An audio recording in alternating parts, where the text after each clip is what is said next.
रत्नेश के रॉय। मंगिया में सजा के सिनुरा पियावा के घर जइबू होई सुबह विदाई हमरा के न देखे पैबू हमरा के न देखे पैबू मिलन सैया से जहिया शुरुआत होई हो ओ दिन जिंदगी के हमरा अंतिम रात होई हो मिलन पियावा से जहिया शुरुआत होई हो ओ दिन जिंदगी के हमरा अंतिम रात होई हो मंगिया में सजा के सिनुरा पियावा के घर जइबू पियावा के घर जइबू मिलन सैया से जहिया शुरुआत होई हो ओ दिन जिंदगी के हमरा अंतिम रात होई हो मिलन सैया से जहिया शुरुआत होई हो ओ दिन जिंदगी के हमरा अंतिम रात होई हो।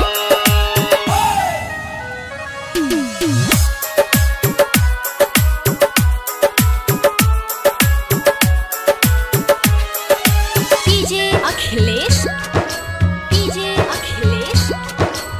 लोखान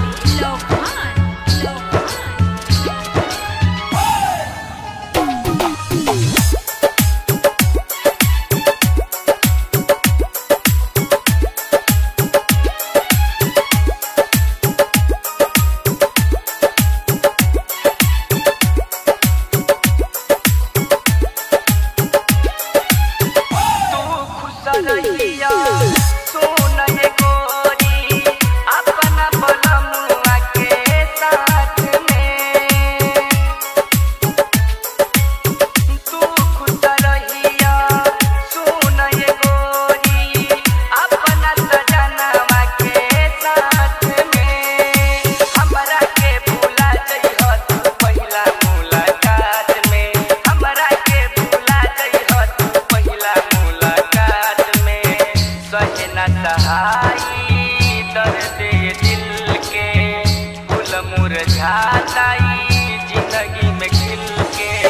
तोहरा अंगनवा में सोना करेगा खुशी के हरदम बरसात होई हो मिलन सैया से जहिया शुरुआत होई हो ओ दिन जिंदगी के हमरा अंतिम रात होई हो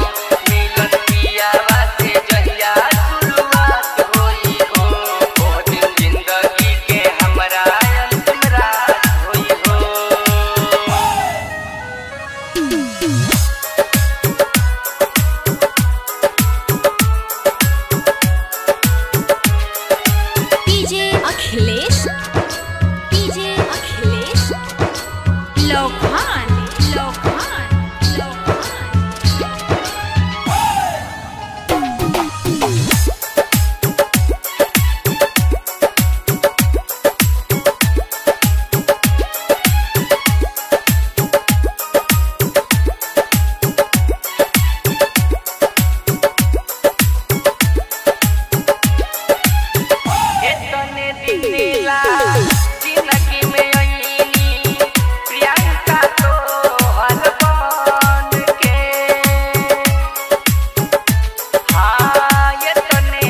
औकात।